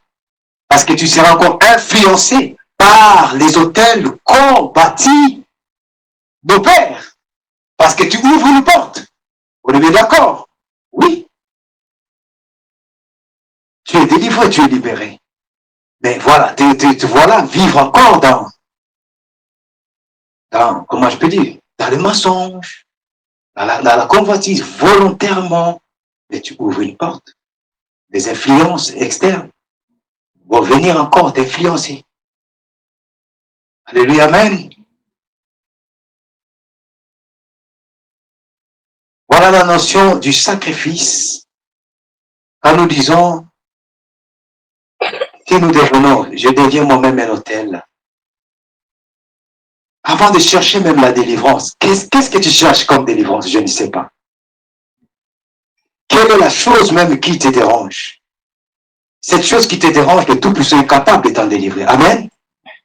Mais la première des choses qu'on doit savoir, moi qui cherche, que le Père a, je n'arrive pas à saisir l'argent. Dès que j'ai l'argent, je consomme. Oui, ça peut être une influence. Alléluia. Il y a des fiancés qui viennent dans ma vie, mais dès qu'on fait 3 mois, ils partent. Mais tu es une belle femme. Qu'est-ce qui se passe? Alors, si c'est une influence négative, alors commence à réparer. Ne cherche pas à aller réparer d'abord l'autel pour les enfants. Alléluia. Non. Regarde toi-même. Examine-toi. Est-ce que l'autel que tu es pour le Tout-Puissant, le sacrifice qui sont posés sur cet autel, c'est des sacrifices, très bien ma soeur, agréables au Père. Est-ce que le Père sent l'odeur? Il dit non. Christopher, mon serviteur. Félix, mon serviteur. Déborah, ma fille. Jojo, mon fils.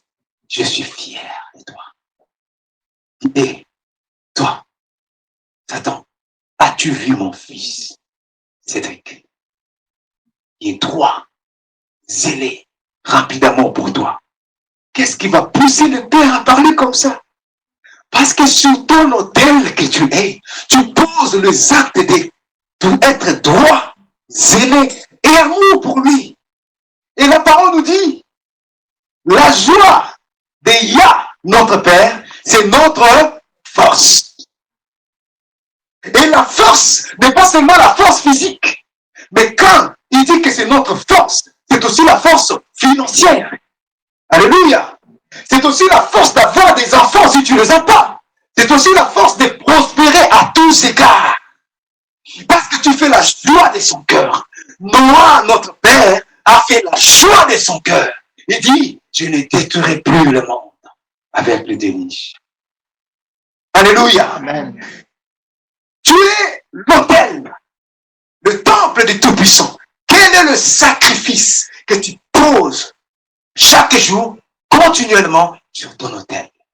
La colère, la nervosité. Alléluia. Ça dit partout où je peux être. Je me considère comme le temple. Et dans ce temple, je me dis, il y a l'autel du Tout-Puissant. Quand je parle à mes sœurs, quand je parle bien, pour honorer le Père, c'est des offrandes que je pose sur cet autel. Quand j'interviens dans la vie d'une personne, je le fais volontairement, avec amour et joie. Quel que soit le prix que ça peut m'écouter, je sais que c'est une offrande que je pose sur cet autel. Et le Tout-Puissant est juste. Il se souvient toujours. Alléluia. Quand tu répares l'autel que tu es, quand tu le répares, l'autel que tu es, ma sœur Rosine, quand tu répares l'autel que tu es, c'est alors tu peux regarder quelque chose que le Père n'a pas dit de toi qui est en toi. Tu dis, Père, ça ne peut pas être dans ces temples où c'est tout ton autel. Délivre-moi de ceci. Alléluia. Le Saint d'Israël, j'ai toujours emprunté cette phrase d'un serviteur qui n'existe plus dans ce monde, qui est parti. Il disait toujours, Dieu ne nous délivre pas de nos amis, mais il nous délivre de nos ennemis. Qu'est-ce que ça veut dire? Si Noël c'est ton ami, on t'a prêché, on t'a enseigné, tu ne peux pas écouter, le Saint d'Israël ne viendra pas t'arracher de Noël. Il te laissera dans ton Noël. Alléluia! On t'a déjà prêché de la prostitution, du mensonge, de l'idolâtrie. Si tu ne veux pas, le Père, à un certain moment, il va te laisser dans ça. Il dit, bon, tu es ami de la convoitise. Tu ne veux pas m'écouter? Ok, vis d'abord dans la convoitise. Tu vas subir des conséquences. Alléluia.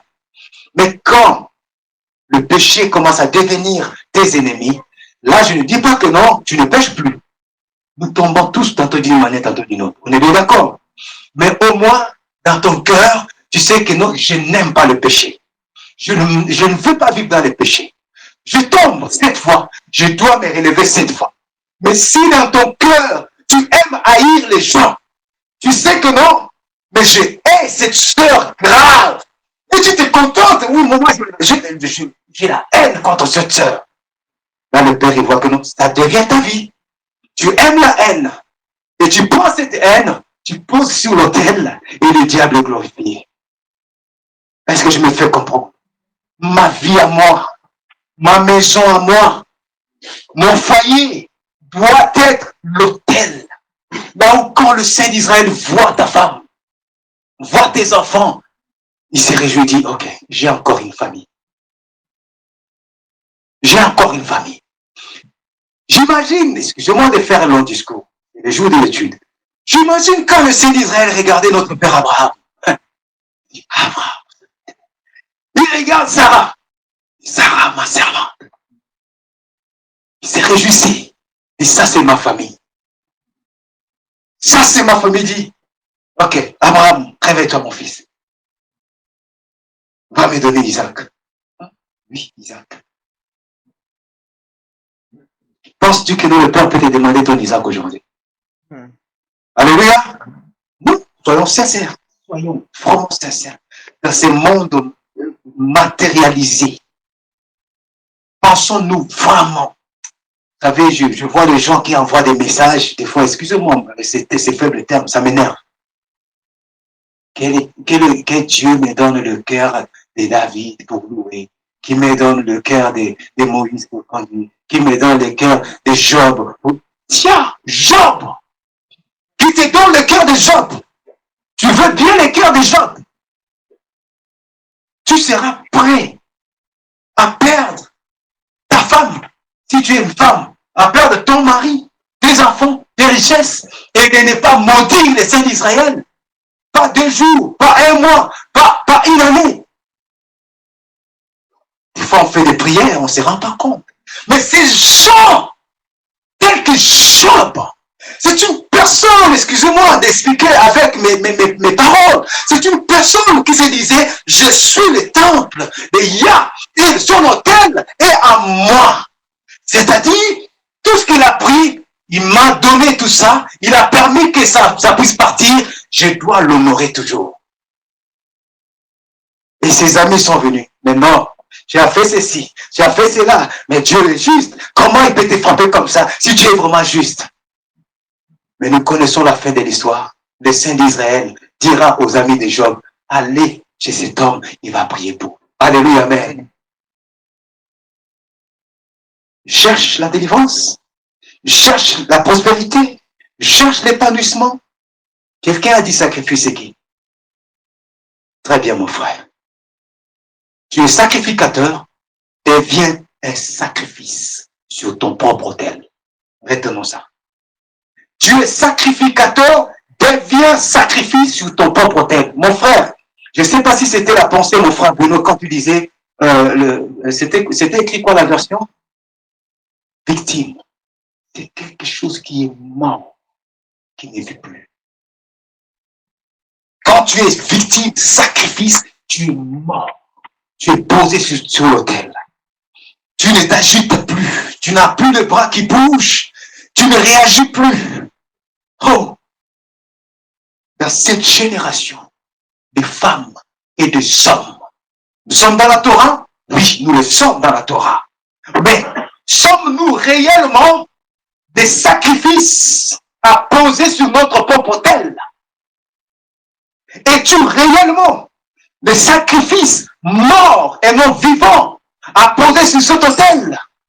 Yeshua devait mourir d'abord afin de prendre son propre sang qui est la vie et d'aller présenter. Et c'est ce sang-là qui crie aujourd'hui encore, moi je tombe plusieurs fois. 7 fois je tombe, 7 fois je me relève. Pourquoi?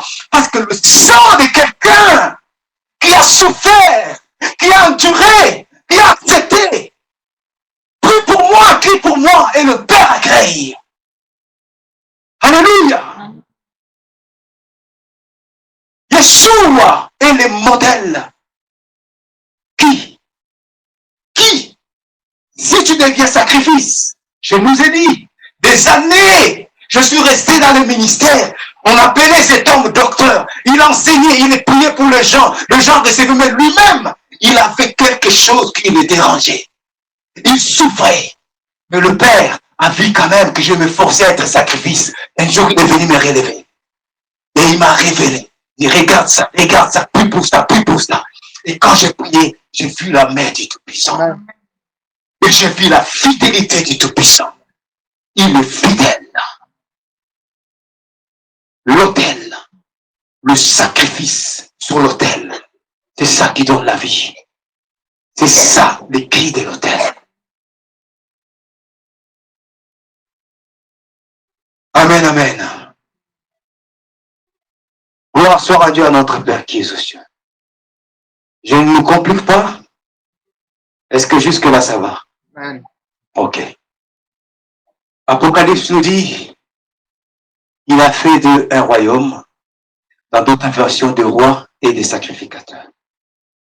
C'est-à-dire, nous sommes dans un royaume, nous sommes des sacrificateurs. Donc, puisque nous sommes des sacrificateurs, qu'est-ce que le Père attend de nous?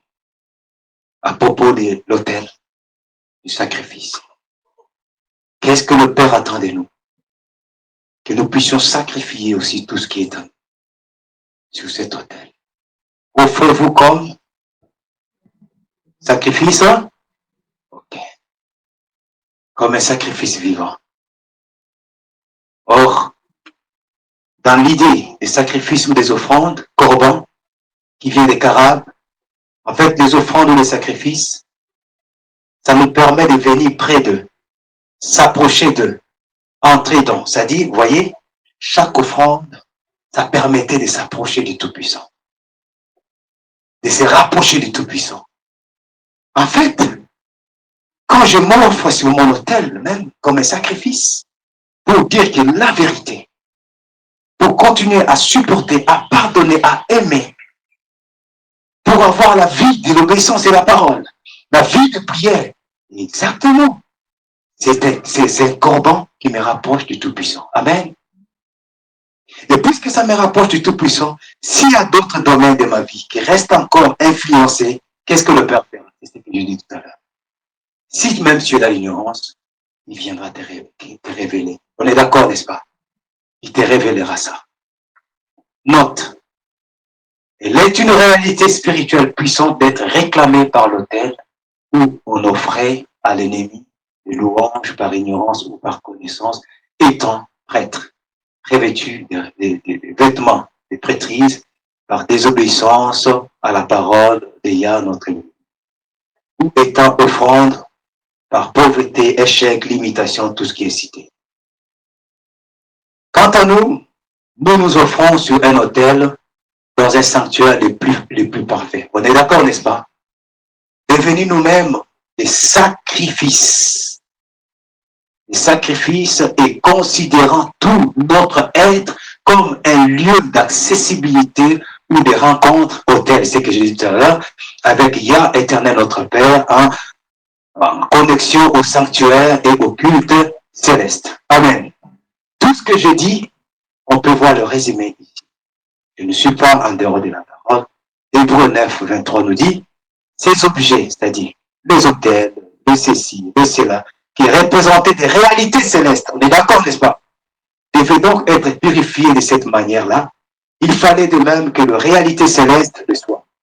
Elle, par des sacrifices bien meilleurs. Car ce n'est pas dans un sanctuaire construit par des hommes, simple image du véritable, que le Messie de Christ est entré, c'est dans le ciel même, afin de se présenter maintenant devant Elohim pour nous. Il s'est présenté pour toi. Il s'est présenté pour moi. Et il a fait de nous des prêtres. Alléluia. Une réalité spirituelle puissante. Et quand tu vis aussi dans le vol, ces offrandes du vol vont te réclamer. Quand tu vis dans la sainteté, le Père aussi est là avec toi. Amen, amen. Les autels faits par nos pères, ainsi que leur bénédiction ou encore réclamation et conséquences serment. Je pense que pour aujourd'hui, on peut s'arrêter ici ou demain on va continuer.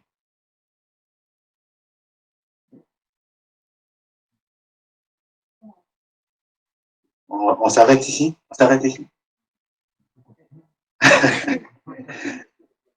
On va continuer demain, hein? 15 heures? Oui, c'est déjà 15 heures. Normalement, on finit à 15 heures, j'ai dépassé les 15 minutes. Nous allons continuer demain. Voilà ce que nous allons voir.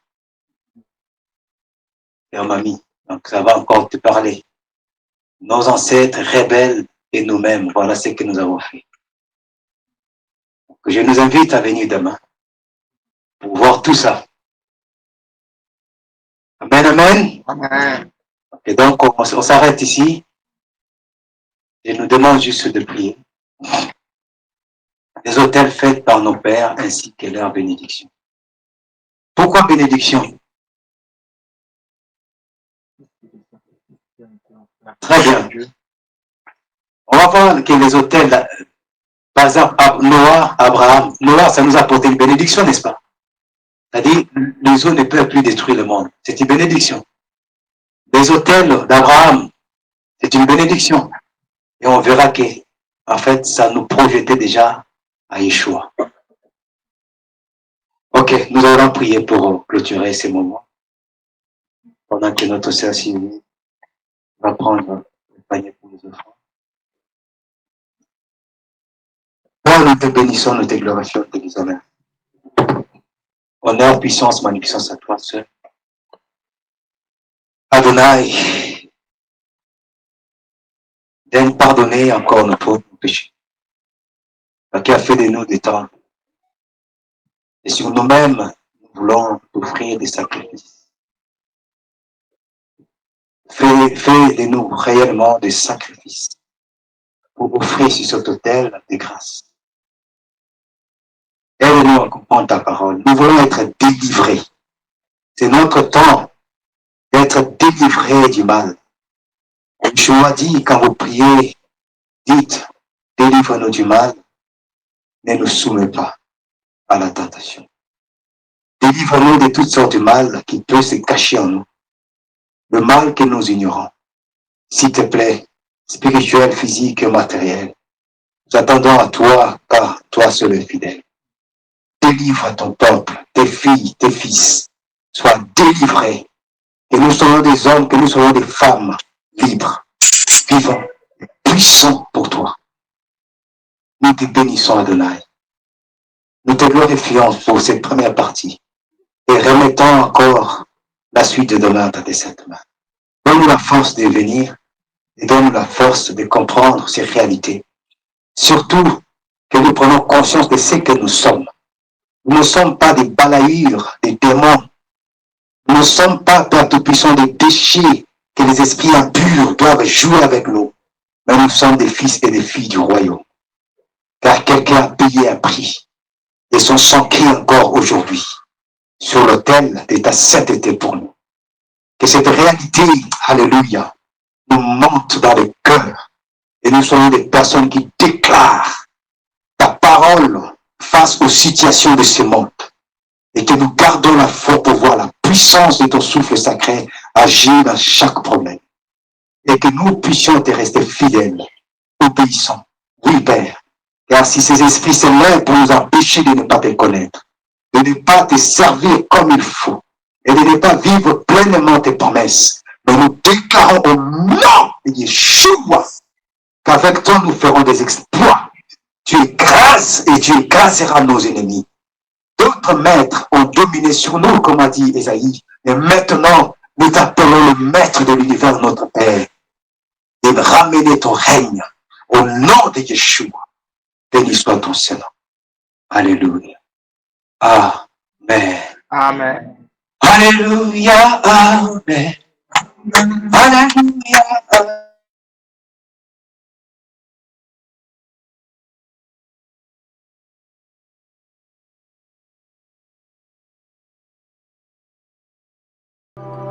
תן בי את שוכחה, תן בי את כל